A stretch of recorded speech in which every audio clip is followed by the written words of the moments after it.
What a dismissive avoidant is really doing when they go missing.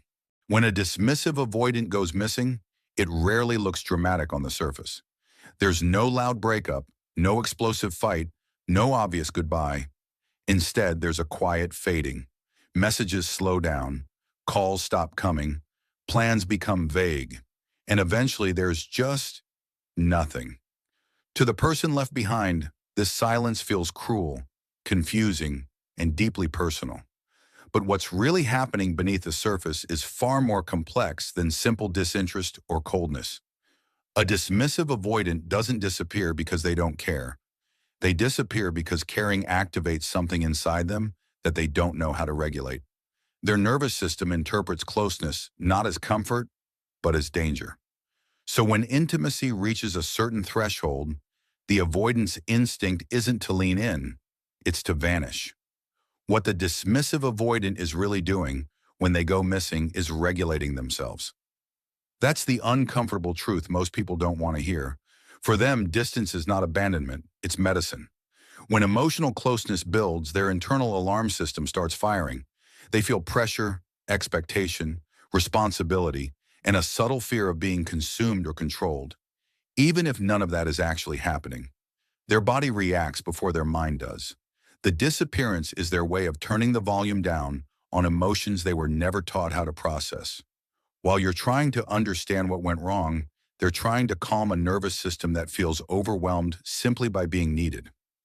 Dismissive avoidance learned very early in life that relying on others wasn't safe. Somewhere along the way, they internalized the belief that connection comes with a cost: loss of freedom, emotional burden, or disappointment. So when a relationship starts to feel real, consistent, or emotionally available, it triggers an old survival pattern. Going missing is not a strategy to punish you. It's a reflex to restore autonomy. They don't think, I'll disappear so they miss me. They think, often unconsciously, I need space to feel like myself again. Silence becomes a way to reclaim control over their inner world. What's especially painful is that dismissive avoidants often disappear right after moments of closeness. A deep conversation, a vulnerable admission, a loving weekend together. To the anxious or secure partner, this feels backward and destabilizing. But to the avoidant, closeness is exactly what activates the shutdown. Intimacy creates emotional exposure, and exposure feels unsafe. So they pull away not because the moment was bad, but because it was meaningful. The more emotionally real it becomes, the stronger the urge to retreat. When they go missing, dismissive avoidants are also avoiding internal conflict. Staying present would require them to acknowledge feelings they don't know how to hold: longing, attachment, dependency, even love. Those emotions clash with their self-image of being independent and self-sufficient. Rather than confront that inner contradiction, they choose distance. Disappearing allows them to return to a familiar emotional baseline where nothing is demanded of them and no one can get too close. Another thing few people realize is that when dismissive avoidants go quiet, they often convince themselves they're doing the right thing. They tell themselves they're preventing future pain, avoiding drama, or maintaining clarity. They frame withdrawal as maturity or logic. But underneath that story is fear. Fear of losing control, fear of failing emotionally, fear of being seen too deeply.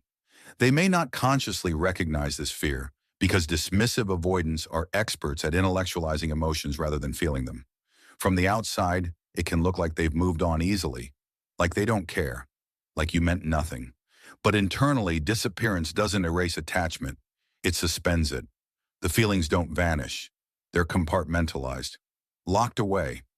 The avoidant distracts themselves with work, routines, hobbies, or new connections that stay safely surface level.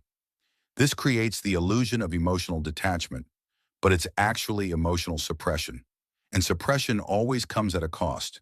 When a dismissive avoidant goes missing, they are also testing something. Though not in the way people often assume, they're testing whether distance brings relief, whether they feel calmer without the emotional presence of another person. Sometimes they do, temporarily, and that reinforces the pattern. But over time, the emptiness creeps in, because autonomy without connection eventually turns into isolation. That's when avoidance may resurface, not because they've resolved their issues, but because loneliness finally outweighs fear. This is why dismissive avoidants often come back as if nothing happened. No explanation, no apology, just a casual re-entry. In their mind, the disappearance wasn't a rupture, it was a reset. They don't realize that while they were regulating themselves, you were destabilizing. While they were finding calm, you were questioning your worth. This emotional asymmetry is one of the most damaging aspects of avoidant dynamics. It's important to understand that dismissive avoidants don't experience absence the same way others do. Silence doesn't feel threatening to them. It feels safe. It doesn't trigger panic. It soothes it. That's why asking them to just communicate often backfires. To them, communication feels like emotional exposure, and exposure feels like danger. So the more you pursue clarity, the more they withdraw to protect themselves. When a dismissive avoidant goes missing, they are also unconsciously recreating their earliest attachment environment. Many grew up in homes where emotional needs were minimized, dismissed, or ignored. They learned to self-soothe through distance. So disappearing isn't just a present-day behavior. It's a replay of an old survival strategy that once worked. The problem is, what protected them as children sabotages intimacy as adults. And here's the hardest truth. A dismissive avoidant doesn't go missing because you did something wrong. They go missing because the relationship reached a level of emotional relevance they weren't equipped to handle. You didn't scare them away by being too much. You simply became important. And importance is what triggers their flight response. This is why chasing a dismissive avoidant during their disappearance almost always makes things worse. Pursuit amplifies their sense of pressure. It confirms their belief that closeness equals loss of freedom. The more you try to pull them back, the more they disappear to reassert independence. What they actually need but don't know how to ask for is space without punishment and connection without pressure. Ultimately, when a dismissive avoidant goes missing, they are not choosing distance over you. They're choosing distance over discomfort. They haven't learned how to sit with emotional vulnerability, so they escape it. Until they develop emotional literacy and nervous system awareness, this pattern will repeat, not just with you, but with anyone who gets close enough to matter. Understanding this doesn't mean tolerating it. Compassion doesn't require self-abandonment. You can recognize what's happening without excusing the harm it causes.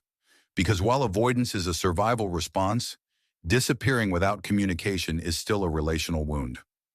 The real power shift happens when you stop personalizing their disappearance and start seeing it clearly, not as a reflection of your worth, but as a limitation in their capacity for closeness. When you stop chasing, explaining, or waiting in emotional limbo, you reclaim your nervous system. And ironically, that's often when avoidants feel the loss most, not because you disappeared, but because you no longer revolved around their absence. Because the truth is, dismissive avoidants don't fear love. They fear what love asks of them. And until they learn that connection doesn't have to cost them their identity, they will keep going missing, not to hurt others, but to escape themselves.